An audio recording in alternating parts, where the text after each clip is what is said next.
Bien, buenas noches, hermanos, hermanas. Vamos a comenzar el estudio de hoy. Hoy día vamos a completar, si Dios quiere, el estudio del libro de Apocalipsis y vamos a tomar el capítulo 22. Ahora, el capítulo 21 y 22 están íntimamente relacionados porque ambos hacen alusión a los cielos nuevos, la tierra nueva y la nueva Jerusalén. Entonces, los dos prácticamente hablan acerca de lo mismo y nos entregan detalles acerca de esta ciudad y acerca de lo que de alguna manera nosotros podemos llegar a entender que va a ser la vida, ¿no es cierto?, en aquella época, en ese tiempo. Entonces vamos a leer el capítulo 22 del libro de Apocalipsis, a contar primero del versículo 1 hasta el 5, la primera sección. O leamos lo completo primero y después lo dividimos. Capítulo 22, versículo 1 en adelante.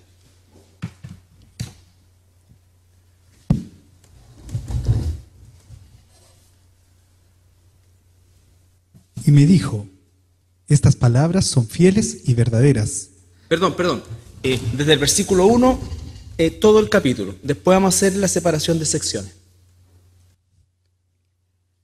Después me mostró un río limpio de agua de vida, resplandeciente como cristal, que salía del trono de Dios y del Cordero. En medio de la calle de la ciudad, y a uno y a otro lado del río, estaba el árbol de la vida, que produce 12 frutos, dando cada mes su fruto. Y las hojas del árbol eran para la sanidad de las naciones, y no habrá más maldición. Y el trono de Dios y del Cordero estará en ella, y sus siervos le servirán. Y verán su rostro, y su nombre estará en sus frentes. No habrá allí más noche, y no tiene necesidad de luz de lámpara, ni de luz de sol, porque Dios, el Señor, los iluminará, y reinarán por los siglos de los siglos. Y me dijo, estas palabras son fieles y verdaderas, y el Señor, el Dios de los espíritus de los profetas, ha enviado su ángel para mostrar a sus siervos las cosas que deben suceder pronto. He aquí, vengo pronto. Bienaventurado el que guarda las palabras de la profecía de este libro. Yo, Juan, soy el que oyó y vio estas cosas, y después que las hube oído y visto, me postré para adorar a los pies del ángel que me mostraba estas cosas. Pero él me dijo, mira, no lo hagas, porque yo soy consiervo tuyo, de tus hermanos los profetas, y de los que guardan las palabras de este libro. Adora a Dios. Y me dijo, no selles las palabras de la profecía de este libro, porque el tiempo está cerca. El que es injusto, sea injusto todavía, y el que es inmundo, sea inmundo todavía. Y el que es justo, practique la justicia todavía, y el que es santo, santifíquese todavía. He aquí, yo vengo pronto, y mi galardón conmigo, para recompensar a cada uno según sea su obra. Yo soy el Alfa y la Omega, el principio y el fin, el primero y el último. Bienaventurados los que lavan sus ropas, para tener derecho al árbol de la vida, y para entrar por las puertas en la ciudad. Mas los perros estarán afuera, y los hechiceros, los fornicarios, los homicidas, los idólatras, y todo aquel que ama y hace mentira. Yo, Jesús, he enviado mi ángel para daros testimonio de estas cosas en las iglesias. Yo soy la raíz y el linaje de David, la estrella resplandeciente de la mañana. Y el Espíritu y la esposa dicen, ven. Y el que oye diga, ven. Y el que tiene sed, venga. Y el que quiera, tome del agua de la vida gratuitamente. Yo testifico a todo aquel que oye las palabras de la profecía de este libro. Si alguno añadiera estas cosas, Dios traerá sobre él las plagas que están escritas en este libro. Y si alguno quitare de las palabras del libro de esta profecía, Dios quitará su parte del libro de la vida y de la santa ciudad y de las cosas que están escritas en este libro. El que da testimonio de estas cosas dice, ciertamente vengo en breve. Amén. Sí, ven, Señor Jesús. La gracia de nuestro Señor Jesucristo sea con todos vosotros. Amén. Ok. Bueno, acá tenemos la conclusión de este libro, de esta carta este libro en realidad de Apocalipsis, que significa correr el velo, es decir, que nos es mostrado aquello que fue oculto para todas las generaciones anteriores. Entonces es una revelación de la cual hoy día nosotros somos depositarios, y no solamente eso, sino que tenemos todos los elementos, ¿no es cierto?, en los cuales podemos establecer los sucesos conforme a una realidad que ya estamos viviendo. Por ejemplo, solamente por decir lo que sucedía hasta antes del siglo XX, la interpretación del Apocalipsis en su totalidad era de carácter alegórico, ¿no es cierto?, o histórico. ¿Por qué? Porque habían cosas que no podían entenderse o no podían aplicarse, principalmente por lo que significa el hecho de que en ese entonces Israel no existía como nación y tampoco había ningún indicio de que pudiera volver a constituirse como tal. Entonces estamos hablando de un hecho radical que marcó el curso del entendimiento de la profecía del Apocalipsis, ¿ya? ¿Por qué? Porque al existir Israel, ¿no es cierto?, nosotros podemos aplicar la semana 70, que está descrita ampliamente aquí en el Apocalipsis, desde el capítulo 4 hasta el 19, ¿no es cierto?, que es en realidad hasta el 19, que es todo el desarrollo de la semana 70. Ahora podemos darle una aplicación como efectivamente es profética, ¿no es cierto?, futura, y no de carácter alegórico ni tampoco histórico, que lo que hacían básicamente era aplicarlo a lo que era el año 70 después de Cristo, todos estos sucesos, digamos, de carácter catastrófico. Pero vemos que ninguno de esos sucesos se ajuste realmente a lo que Apocalipsis describe. Entonces ahí entraba el otro componente, que era el componente alegórico.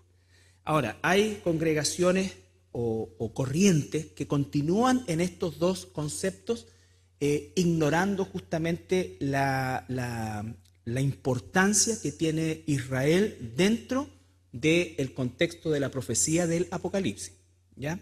O sea, cuando tú sacas a Israel como nación de la importancia histórica que tiene, ¿no es cierto?, y de la importancia escatológica que tiene, entonces no le puedes dar la interpretación correcta al Apocalipsis, ¿ya?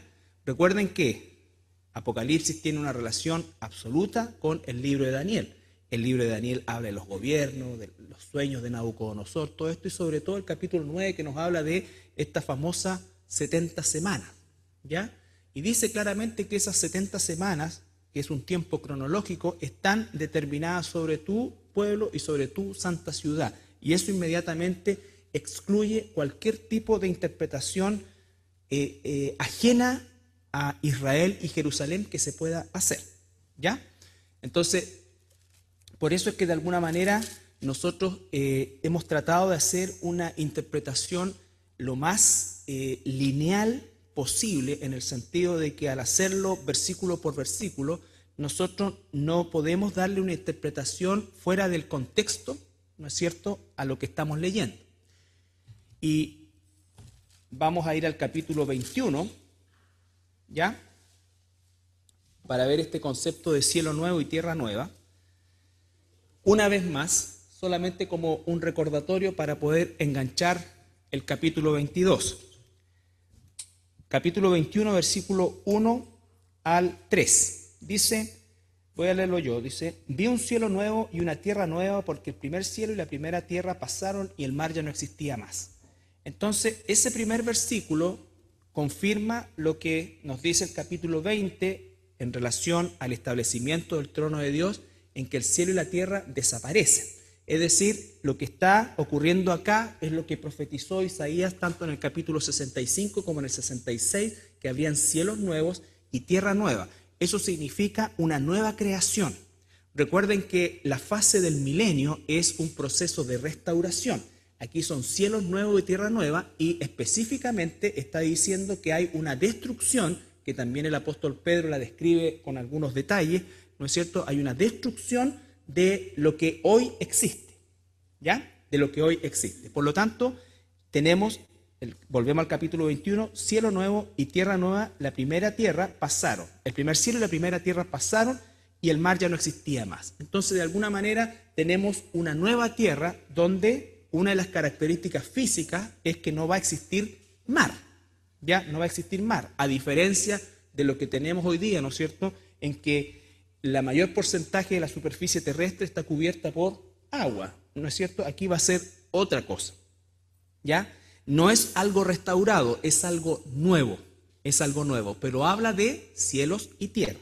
Después dice, y yo, versículo 2, Juan, vi la santa ciudad, la nueva Jerusalén, descender del cielo de Dios, dispuesta como una esposa ataviada para su marido.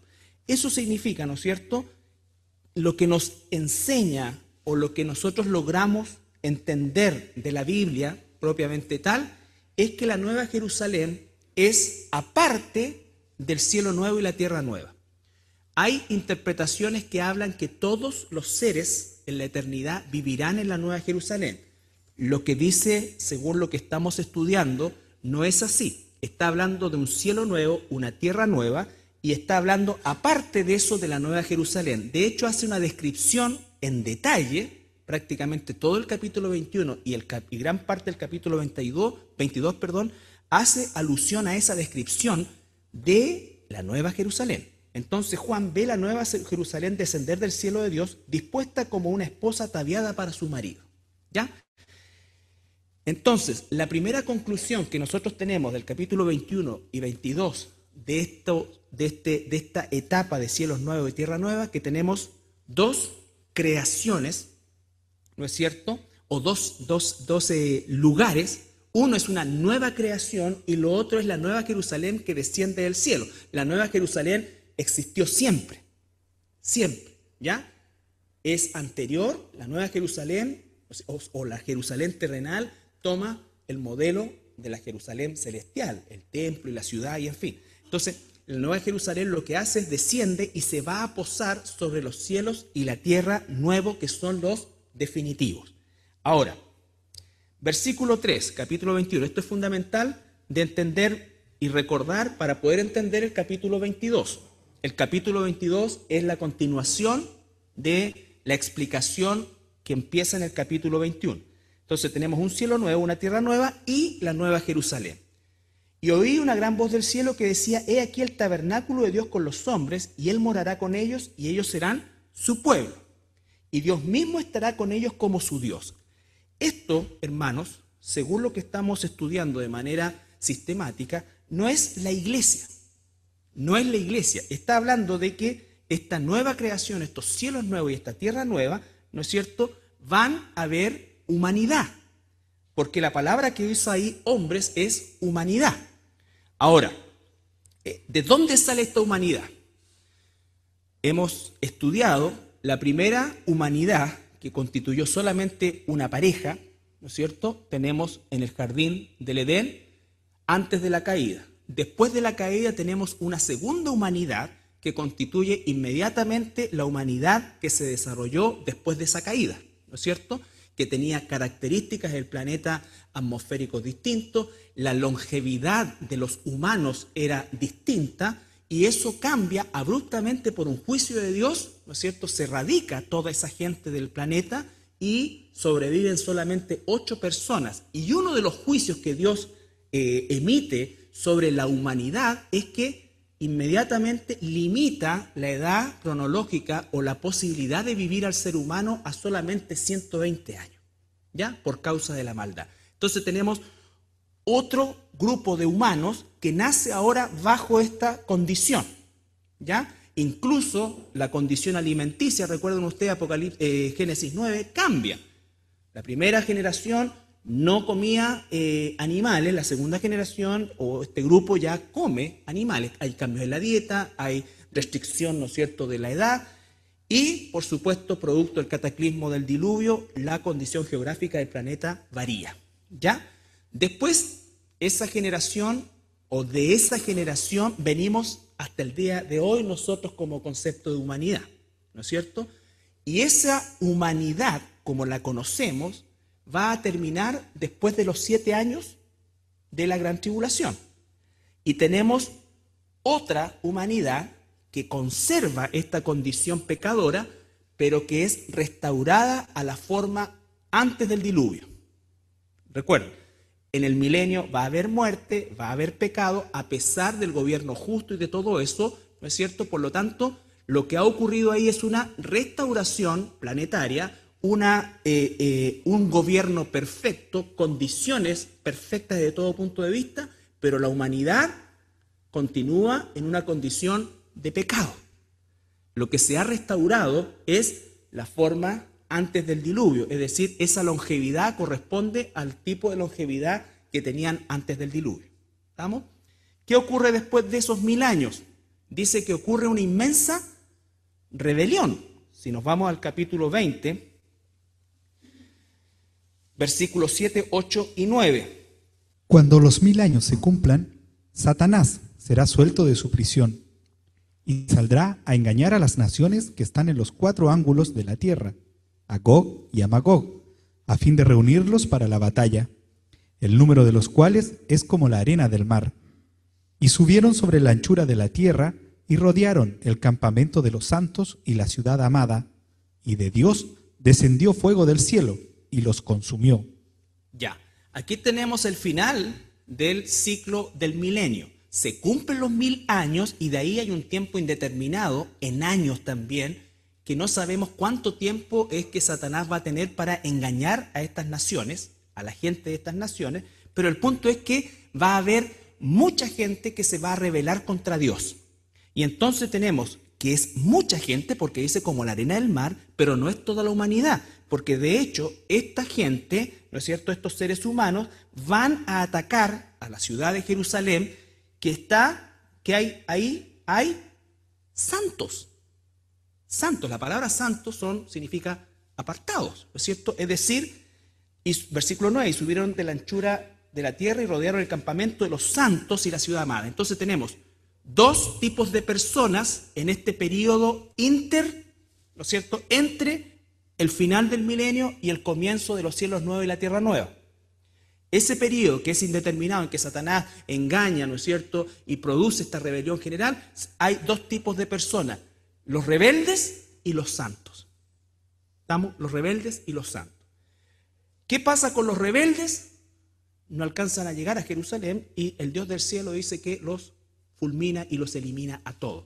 Ahora, esos santos que sobreviven ahí, según lo que entendemos y no encontramos otro tipo de argumento al respecto, no reciben un cuerpo glorificado, sino que vienen a estar en lo que dice el capítulo 21, versículo 5.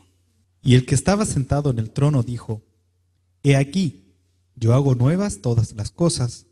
Y me dijo: Escribe, porque estas palabras son fieles y verdaderas. Él dice que hace nuevas todas las cosas. Eso incluye, por supuesto, cielos nuevos, tierra nueva y humanidad nueva. Humanidad nueva. ¿Ya? Y esa humanidad nueva es la humanidad eterna. El plan de Dios no elimina a la humanidad. El plan de Dios, ¿no es cierto?, incluye a la humanidad, y esa humanidad y se comienza con estos sobrevivientes de la rebelión post-milenio, ¿no es cierto?, y que en definitiva son esos santos que sobreviven, y son esos santos los que son hechos de nuevo. Es decir, esa humanidad obviamente no es como nuestra humanidad hoy, pero es humanidad. Y ya no va a haber nunca posibilidad de que pequen. Primero, porque van a ser hechos nuevos, y segundo, porque todos los elementos del pecado van a haber sido eliminados, incluida nuestra naturaleza actual, que es la que se conserva durante el periodo del milenio. ¿Estamos? Volvamos al capítulo 21.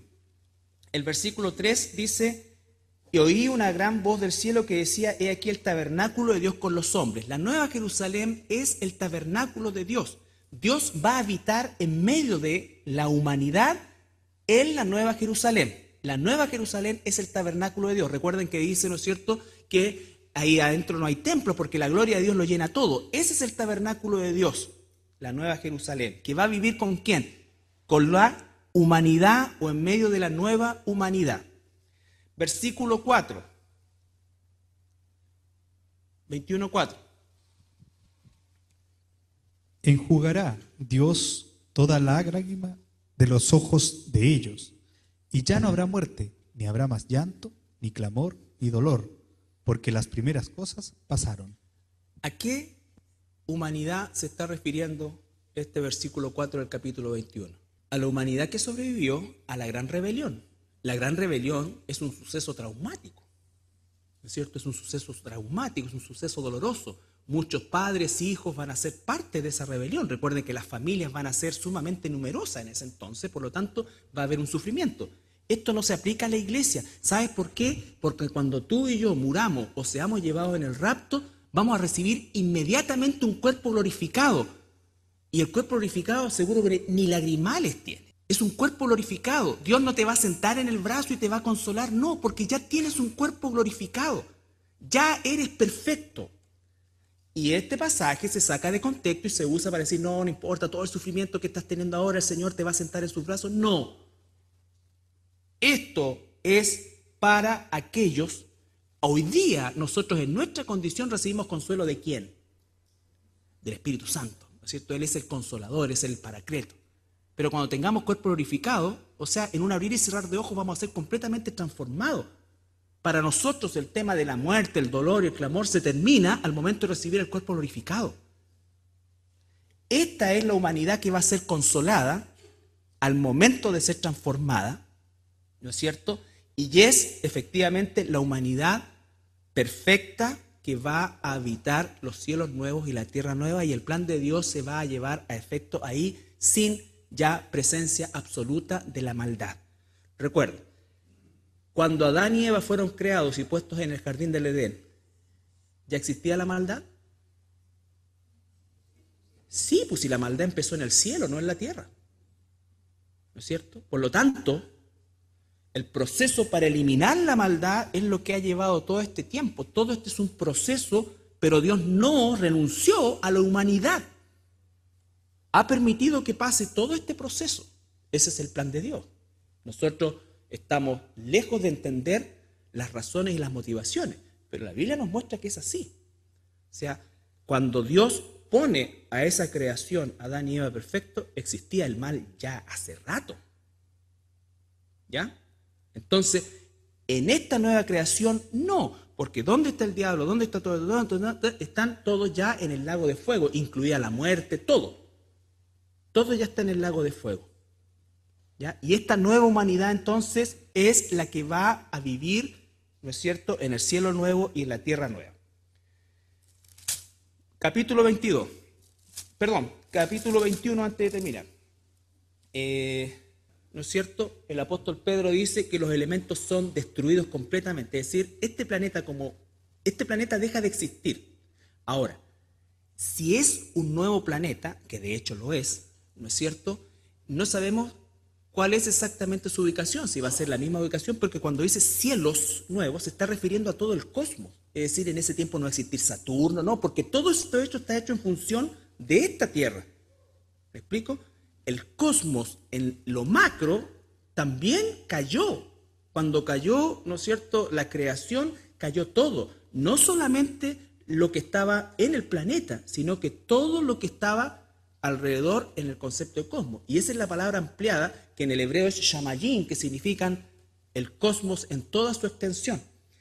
Y entonces, ¿qué es lo que sucede? En primer lugar, esos seres humanos efectivamente tienen que ser sacados de ahí, transportados a otro lugar que el Señor hace inmediatamente, porque dice crea, es decir, no existe todavía, crea, ¿ya? No es que es un planeta u otro planeta que existe ahora, sino que dice son cielos nuevos. El primero ya pasó.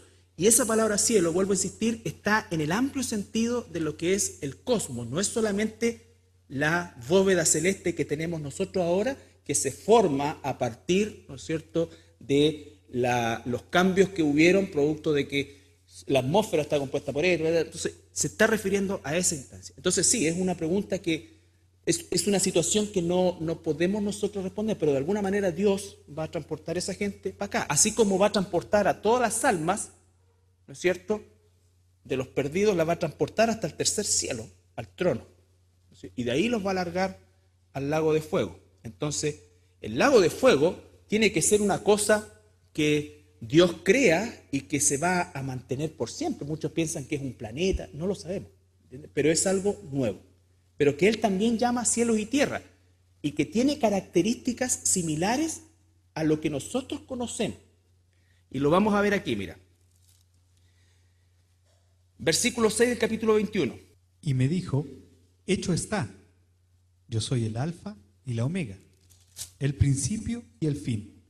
Al que tuviere sed, yo le daré gratuitamente de la fuente del agua de la vida. Tengan en mente ese versículo. Ahora, capítulo 22, versículo 1. Después me mostró un río limpio de agua de vida, resplandeciente como cristal, que salía del trono de Dios y del Cordero. Es decir, ese río sale de la Nueva Jerusalén. La pregunta es, ¿quiénes beben de ese río?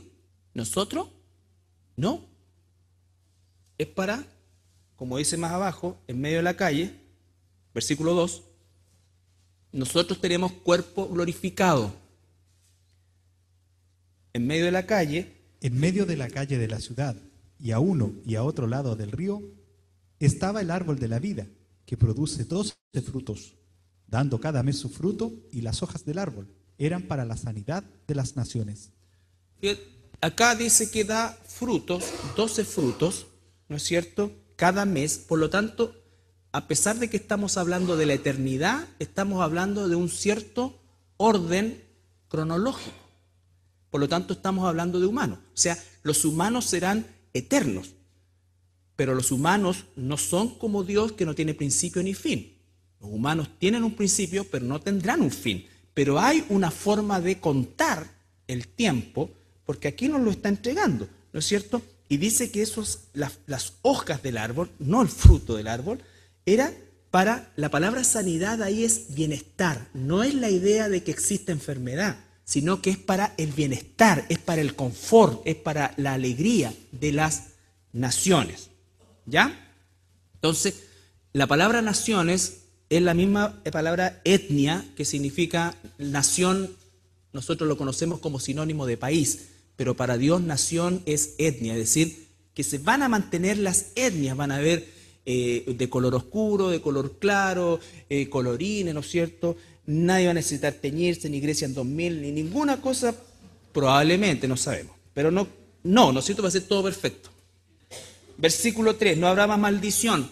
Recuerden ustedes, este es un hebreísmo, a pesar que el Nuevo Testamento está escrito en griego, quien lo escribe es un hebreo. Los hebreos siempre recalcaban lo negativo o repetían cosas negativas para resaltar lo positivo, ¿ya? Entonces él dice, y no habrá más maldición, y el trono de Dios, el Cordero, estará en ella, y sus siervos le servirán. ¿Quiénes son esos siervos? Todos los que tenemos cuerpo glorificado, más los ángeles, ¿no es cierto? Todos esos somos siervos de Dios y le serviremos a Dios. Es decir, nuestra morada es la Nueva Jerusalén. Nuestra función es servir a Dios. Dice el Señor que nosotros somos reyes y sacerdotes, que reinaremos por la eternidad con Él. ¿Desde dónde? Desde el tabernáculo de Dios. ¿Ya? Nuestra morada no es el cielo nuevo y la tierra nueva. Nuestra morada es la Nueva Jerusalén. ¿Estamos? Y seremos reyes y sacerdotes. Pero ahora estamos en la fase de siervo. Solo siervo. No somos reyes y sacerdotes. Así que toda esta babosada de que tú eres hijo del rey y tienes que reclamar y todas estas imbecilidades, no es así. Porque si Dios nos diera hoy día, así como somos nosotros, el poder para ser reyes, haríamos puras tonteras. Y seríamos sumamente corruptos. ¿Cuándo es que vamos a reinar? Cuando tengamos cuerpo glorificado. Cuando tengamos cuerpo glorificado. Eso va a venir, pero cuando tengamos cuerpo glorificado. Sin embargo, somos siervos. ¿Cuál es nuestra función hoy día como siervos? ¿Cómo es que servimos al Señor? Por medio de la iglesia, el cuerpo de Cristo. ¿Ya? Entonces dice, y sus siervos le servirán. Versículo 4, y verán, ¿quiénes? Los siervos verán su rostro y su nombre estará en sus frentes, que es el sinónimo del sello del Espíritu Santo. Nosotros fuimos sellados. No hay ninguna otra población en la historia, ni en el milenio se habla de sellar a nadie, ni a esa humanidad redimida al final del milenio y la rebelión tampoco es sellada. Por lo tanto, según lo que entendemos de esto, los que verán el rostro de Dios seremos nosotros, la iglesia, los que sirvamos a Dios, los que estemos en el tabernáculo. Recuerden ustedes, el lugar santísimo, aun cuando está abierto y no hay templo en la Nueva Jerusalén, pero el ver a Dios dice que sus siervos le verán. No dice que la humanidad le servirá, dice que los siervos, ¿no es cierto?, como lo dice más adelante el ángel. Versículo 5. No habrá allí más noche y no tienen necesidad de luz de lámpara ni de luz del sol, porque Dios el Señor los iluminará y reinarán por los siglos de los siglos. Esa característica de que no habrá más noche ni necesitarán esto es una característica que se le está dando a la Nueva Jerusalén, no a los cielos nuevos y a la tierra nueva. Si dice que la tierra nueva y el cielo nuevo, ¿no es cierto?, hay 12 meses, ¿no es cierto?, significa que de alguna manera tiene que haber un ciclo, ¿ya? Pero la Nueva Jerusalén está exenta de eso. Ahí nunca hay noche, ahí siempre es día. ¿Por qué? Porque la presencia del Señor está ahí, ¿ya? Y dice que reinaremos por los siglos de los siglos. Todo el versículo 3, 4 y 5 está relacionado con los siervos. Y este pasaje específico del capítulo 5 es para la iglesia, porque los ángeles, aunque son majestuosos en porte y una serie de otras cosas como lo describe, no reinarán. Los ángeles no fueron puestos para reinar. La iglesia reinará con Cristo como su esposa por la eternidad. ¿Estamos? Ahora, el versículo 6.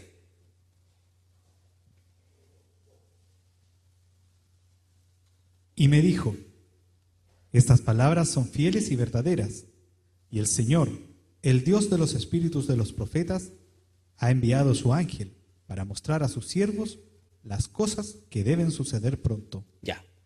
Entonces, aquí termina la revelación y el apóstol Juan vuelve a su temporalidad. ¿Ya? Dice el versículo 7. He aquí, vengo pronto. Bienaventurado el que guarda las palabras de la profecía de este libro. Versículo 8. Yo, Juan, soy el que oyó y vio estas cosas, y después que las hube oído y visto, me postré para adorar a los pies del ángel que me mostraba estas cosas. Ya. Antes de juzgar a Juanito, nosotros entendamos una cosa. El mandamiento dado en Levítico, en Éxodo, repetido en Deuteronomio, ¿no es cierto?, de no adorar, ni esa palabra, ese cliché que usan el catolicismo, ¿no es cierto? No, nosotros no adoramos, veneramos, que en el diccionario de la Real Academia Española es exactamente lo mismo, ¿no es cierto? Habla de qué cosa, no te postrarás ante qué. Imágenes, estatuas. Pero aquí no era una estatua, era un ser vivo, un ángel. Entonces, Juan se ve sorprendido, conmovido, ¿no es cierto?, porque tiene a su lado un ángel que le guió durante toda la revelación, un ser vivo, majestuoso, precioso, ¿no es cierto?, glorioso, y él no está postrándose a una estatua, está postrándose ante un ser. Y aquí es como nosotros debemos entender el celo de Dios respecto a la idolatría. Por eso es tan aberrante la idolatría. ¿Ya? El ángel, ¿qué le responde? Versículo 9. Pero él me dijo, mira, no lo hagas, porque yo soy consiervo tuyo, de tus hermanos los profetas y de los que guardan las palabras de este libro. Adora a Dios. Adora a Dios, ¿no es cierto? Primero que nada, todos estos pasajes, Levítico, Éxodo, me faltó Deuteronomio, el Salmo 115, 1 al 8, dice, no a nosotros, Señor, sino a tu nombre sea la gloria. Los ídolos son de barro, y empieza a escribir eso. Ustedes pueden leerlo en su casa. Está hablando de las estatuas. Entonces tenemos el ser humano idolatra, ¿no es cierto?, en su ignorancia, en su visión caída, cosas inanimadas, ¿ya? Pero también el ser humano tiende a adorar personas. Cuando nosotros leemos, por ejemplo, Hechos 10, 24 al 26, Hechos 10, 24 al 26. Al otro día entraron en Cesarea y Cornelio los estaba esperando, habiendo convocado a sus parientes y amigos más íntimos. Cuando Pedro entró, salió Cornelio a recibirle y postrándose a sus pies adoró. Mas Pedro le levantó diciendo: levántate, pues yo mismo también soy hombre. Ya. Entonces Cornelio mandó a llamar a este hombre santo. ¿Ya? Pedro se encontraba en Jope, en casa de Simón el Curtidor, donde nos sacamos fotos. Simón el Curtidor, ¿no es cierto? Y tiene ese éxtasis en la terraza y es mandado a llamar a la preciosa ciudad de la Cesarea Marítima, ¿ya? Por Cornelio, este centurión piadoso, ¿no es cierto? Y lógicamente cuando viene Pedro, se postra. ¿Por qué? Porque tiene una concepción innata de nosotros los seres humanos, de rendirle pleitesía y adorar, en este caso no a una estatua. Probablemente ese romano había salido de la idolatría en la que nació basada en las estatuas, pero ahora tiene a un hombre de Dios delante de él y se postra. Y el apóstol Pedro dice: no, levántate porque yo soy hombre igual que tú. Entonces, ni el siervo celestial como un ángel acepta adoración, ni un siervo terrenal, ¿no es cierto?, como el apóstol Pedro, acepta adoración. El otro pasaje que está acá, que es más largo, ¿no es cierto?, no lo vamos a leer, pero hace relación, está Pablo ahora, el apóstol Pablo y Bernabé van a Listra, una ciudad, y hay un paralítico y ellos lo sanan. Y entonces causa tal revuelo esa sanidad que dice que la gente empezó a gritar en lengua licónica, ¿no es cierto? Dioses en formas de hombre han descendido, y a uno le pusieron Júpiter y al otro le pusieron, no me acuerdo si Zeus, una cuestión. Bueno, y empezó la gente y ellos tratando de zafarse de esto, pero nos dice que no pudieron impedir que incluso le ofrecieran un sacrificio. Y entonces Pablo y Bernabé se rasgan las vestiduras y dicen: no, si justamente de esto venimos a decirlo, que se vuelvan de esta idolatría. ¿Ya? Y la gente, en vez de reaccionar, ¿qué es lo que hacen? Se enojaron, lo sacaron de la ciudad y lo apeñascaron. ¿Ya? Entonces, la reacción cuando le tocan a un ser humano su idolatría, entonces es grande. Oye, no, pero cualquier cosa, pero a mi virgencita no me la toqué. Y a este no me la toqué. Y a San Cayetano no me la toqué. Y a este otro, y al Expedito, y a tanto, todas esas cosas. Pero Dios dice claramente: no, huyan de la idolatría, dice el Evangelio de Juan, la historia de Pedro, la historia de Pablo, ¿no es cierto? Y probablemente muchas cosas que no están registradas en la Escritura, pero la tendencia es a eso, ¿no es cierto? Entonces todos somos siervos de Dios, todos realizamos una función y todos somos iguales delante de los ojos de Dios. Los cristianos necesitamos ánimo, necesitamos dirección, necesitamos apoyo, pero otra cosa es el concepto de la idolatría. ¿Ya? Y sigamos. Entonces, versículo 10. Capítulo 22, versículo 10.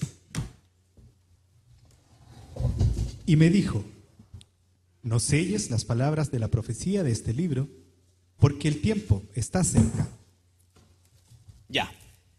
Aquí nosotros, recuerden ustedes que Apocalipsis tiene una conexión directa con el libro de Daniel, ¿no es cierto? Todo el libro de Daniel, los primeros capítulos, habla de estos sueños de Nabucodonosor que representan los reinos, una serie de otras cosas, y llegamos al capítulo 9, donde se da la profecía de las 70 semanas, ¿no es cierto?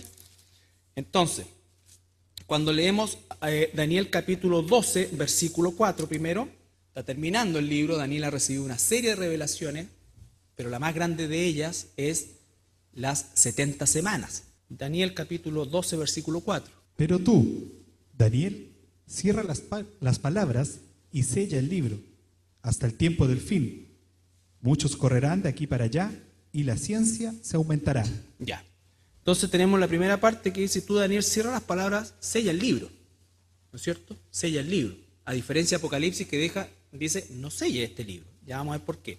el mismo Daniel, y da un tiempo bien específico, el tiempo del fin, dice que habrá una gran, el tiempo correrá mucho más rápido, entre comillas, y la ciencia se aumentará. La palabra ciencia ahí, si pudiéramos hacer una traducción, de hecho la traducción del lenguaje actual habla de tecnología, porque la palabra tecnología es una palabra moderna, ¿no es cierto? Cuando se tradujo la Reina Valera, obviamente no existía.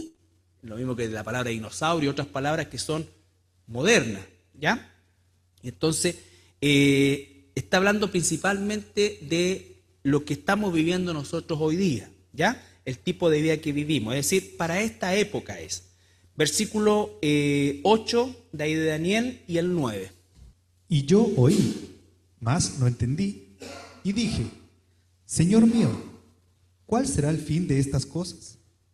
Él respondió, anda, Daniel, pues estas palabras están cerradas y selladas hasta el tiempo del fin. Ya. Entonces Daniel no entiende la revelación y la única cosa que Dios le dice, Daniel, tranquilo, sella esto y esto no es para tu época. La pregunta, ¿cuándo se rompen los sellos de la profecía de Daniel? Con los clientes, correcto. Del capítulo 6 de Apocalipsis para adelante empieza a desarrollarse, ¿qué cosa? La semana 70. Recuerden, capítulo de Apocalipsis 1 al 3, la iglesia. Capítulo 4 al 5, la visión del trono. Capítulo 6 hasta el 19, la descripción de esta semana 70, que es la tribulación y la gran tribulación, que la divide en una mitad y después dice al final tiempos y la mitad de un tiempo, 1260 días, que está hablando del periodo y la segunda mitad. Entonces la profecía de Daniel quedó cerrada o está cerrada hasta ese tiempo. Sin embargo, nosotros entendemos, aun cuando todavía no sucede, entendemos, tenemos toda la película clara. ¿Ya? Y por eso es que el capítulo 22 dice, de Apocalipsis, versículo 10, dice, no selles estas palabras, ¿no es cierto? ¿Por qué? Porque la generación que viene ahora, la generación post término de la escritura, ¿no es cierto?, va a tener toda la información, toda la información. Esto no es un libro cerrado, este es un libro abierto. El Espíritu Santo es el que nos está guiando. Y a nosotros como generación nos está dando un privilegio aún mayor. Ustedes saben que los hermanos que vivieron sobre todo en la época de la Reforma, Lutero, Calvino, hombres de Dios que hicieron grandes, no diríamos avances, sino que expusieron su vida por el evangelio verdadero, lucharon contra el catolicismo romano. Sin embargo, ellos, la escatología, que es el estudio de las cosas finales, el libro Apocalipsis, ellos prácticamente no lo tocan porque no lo entienden. Aún no lo entienden.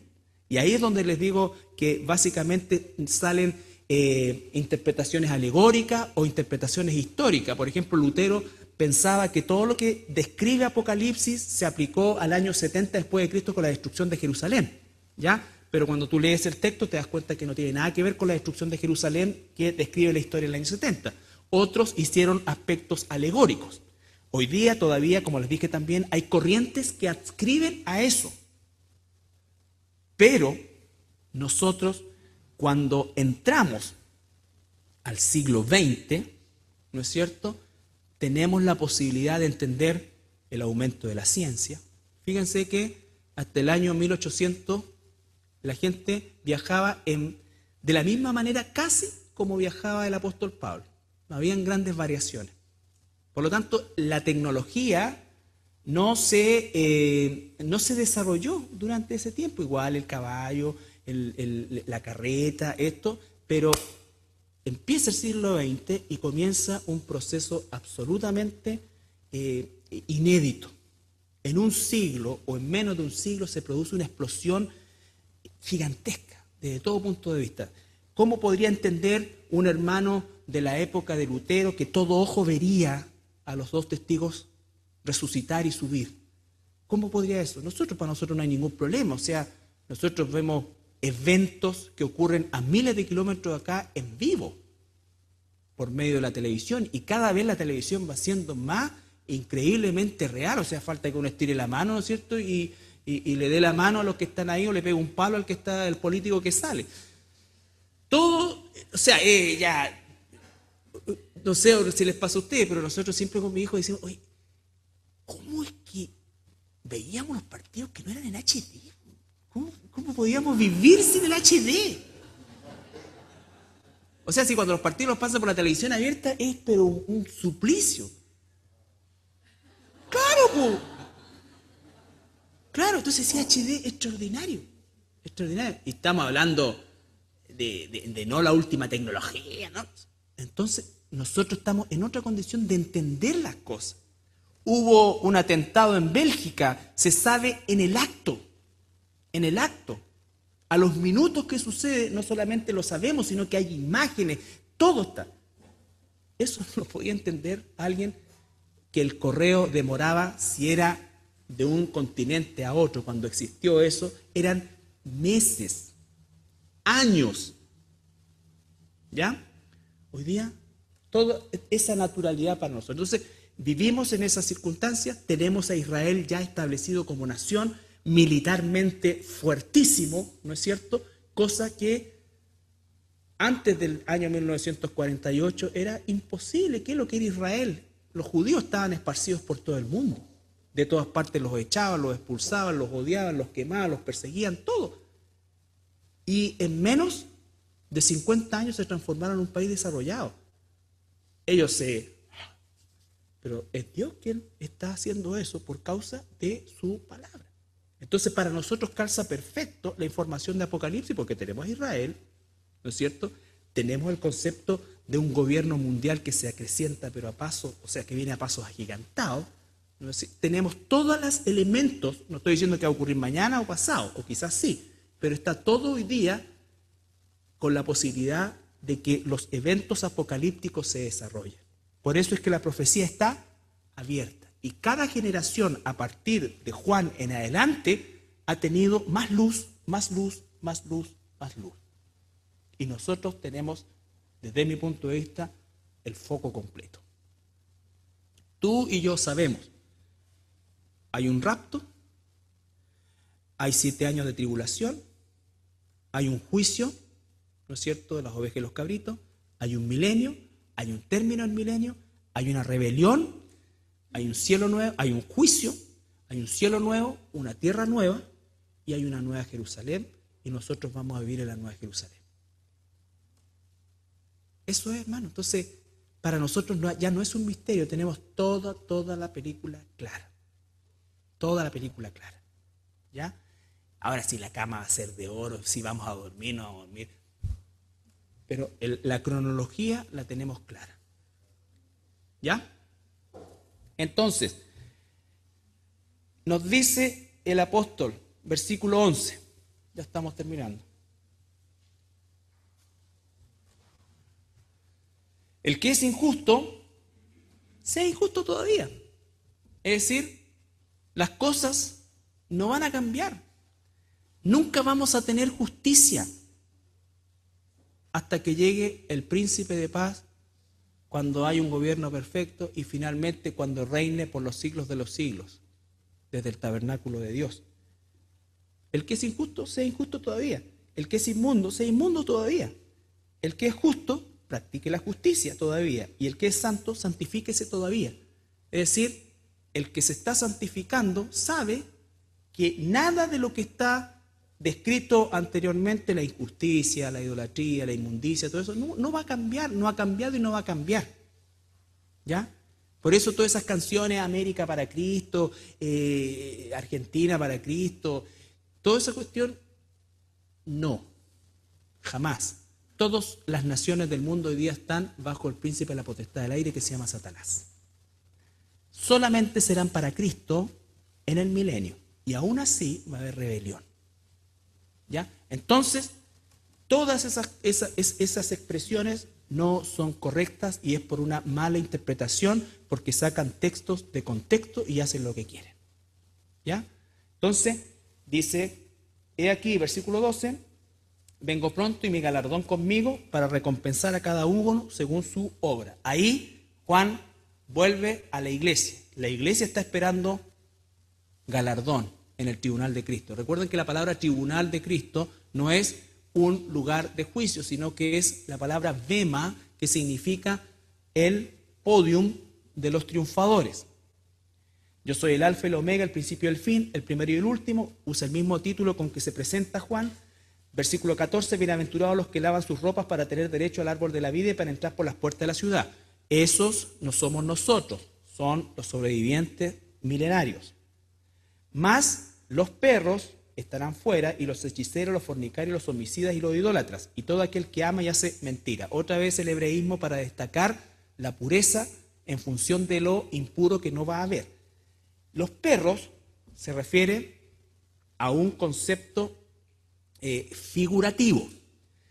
El perro, al igual que cuando ustedes leen, por ejemplo, Levítico 11, van a encontrar una serie de animales inmundos declarados para la nación de Israel. Inmundo significaba que eran animales que, primero, no se podían comer, ¿ya? Y en segundo lugar, la convivencia con esos animales eran factores de infecciones, muchos de ellos, ¿ya? Entonces, describe animales cuadrúpedos, no describe específicamente al perro. El perro fue una cosa más bien de carácter cultural que los judíos asumieron, principalmente porque los perros en aquel entonces, dentro del contexto de los judíos, constituían animales inmundos que no eran alimentados por el judío, ¿no es cierto? Y por lo tanto comían y eran básicamente carroñeros, y muchos de ellos comían cadáveres. Recuerden ustedes que el famoso Gehenna era un basural donde no existía Master Dog ni ninguna de esas. Entonces, todo eso estaba ahí. Sin embargo, paralelamente, la cultura greco-romana al perro lo tenía súper bien catalogado. No había general romano o centurión romano que no tuviera sus buenos perros, ¿ya? Entonces estamos hablando de una concepción cultural. Para nosotros hoy día, ¿qué animal es repugnante? Un ratón, ¿no es cierto? Pero ustedes que ese ratón le cortáis la cola, se parece mucho a una ardilla. Pero si apareciera una ardilla por acá, todos querríamos agarrarla para acariciarla. Si aparece un ratón, todos arrancamos, lo agarramos a peñascazo. Y los dos son roedores. Entonces, hay una concepción cultural, ¿no es cierto? Hay una concepción que implica, y el ratón se asocia a todo lo que es basura, a esto. Entonces, esa asociación es la que hace. Pero no se está refiriendo, obviamente, a un perro literal, ¿ya? Se está refiriendo a lo que para los judíos significaba eso. Ellos llamaban a los gentiles, por ejemplo, perros, de una manera súper despectiva, ¿ya? ¿Por qué? Porque lo asocia con fornicario, hechicero, ¿no es cierto? Y un perro no tiene ninguna de esas características. Por lo tanto, otra vez en ese hebreísmo hace esa exaltación. Yo, Jesús, he enviado mi ángel para daros testimonio de estas cosas en las iglesias. Aterriza a Juan, lo saca esto. Yo soy la raíz y el linaje de David y la estrella resplandeciente del mañana. Y el espíritu y la esposa dicen, ven, y el que oye diga, ven. Y el que tiene sed, venga, y el que quiera tome del agua de la vida gratuitamente. Entonces ahí empieza ya a dar el final. Y el apóstol Juan dice en el versículo 18, dice, yo testifico a todo aquel que oye las palabras de la profecía de este libro. Si alguno añadiere a estas cosas, Dios traerá sobre él las plagas que están escritas en este libro. Y si alguno quitare las palabras del libro de la profecía, Dios quitará su parte del libro de la vida y de la santa ciudad de las cosas que están escritas en este libro. ¿Ya? Quitar o agregar.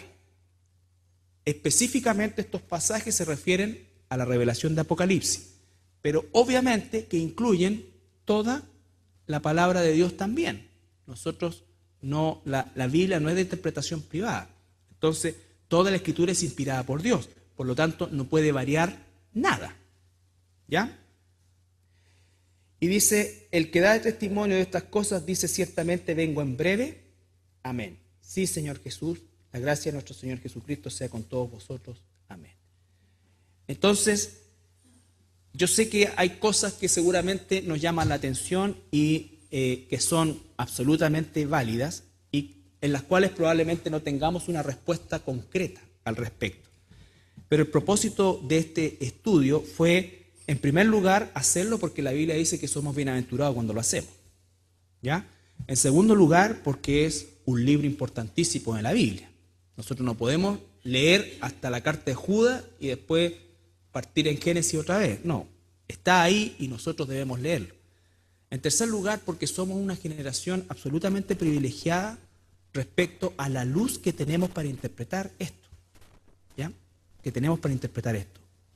Ha sido un desafío importante porque prácticamente son 11 meses, si mal no recuerdo, que llevamos estudiando el estudio de Apocalipsis, y a pesar que lo hemos hecho sistemático, no lo hemos hecho con toda la profundidad que cada versículo requiere. ¿Por qué? Porque tenía características más bien panorámicas, para que cuando tú pienses en Apocalipsis, pienses en esos grandes bloques, la iglesia, la gran tribulación, el milenio, el estado eterno, y tengas un hilo conductor que te permita no hacer como hace la gran mayoría de los cristianos. Ah, no, yo no leo Apocalipsis, no entiendo nada. Eso espero que no sea nunca la expresión de ustedes. Ustedes sí entienden. Y sí están en posición de entregar una cronología correcta respecto al libro de Apocalipsis. ¿Ya? Ahora, la próxima semana vamos a hacer un resumen y si hay preguntas y las podemos responder, va a ser la oportunidad de hacerlo. ¿Ya? Pero vamos a hacer el cierre del estudio de Apocalipsis la próxima semana.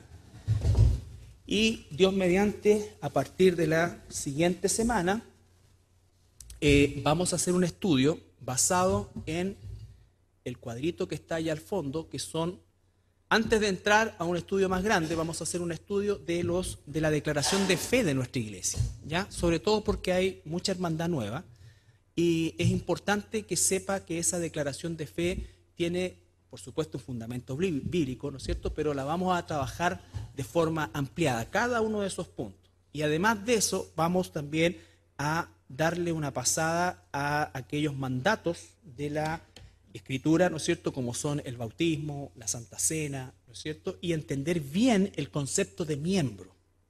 ¿Por qué? Porque el concepto de miembro no es solo registrar tus datos en una tarjeta o en un papel. Por supuesto que eso también lo vamos a hacer, ¿ya? Pero el concepto de miembro tiene relación con ser parte de un organismo vivo. La iglesia no es una organización, es un organismo, ¿no es cierto? Nosotros somos parte del cuerpo. Entonces la membresía implica ser parte de este cuerpo, ¿ya? También vamos a trabajar sobre eso. Entonces estamos preparando ese estudio que va a estar, como digo, basado en la declaración de declaración de fe de nuestra iglesia, que son todos puntos bíblicos que vamos a ampliar, están ahí, y sobre eso yo creo que vamos a trabajar más o menos unos 3 meses en el total.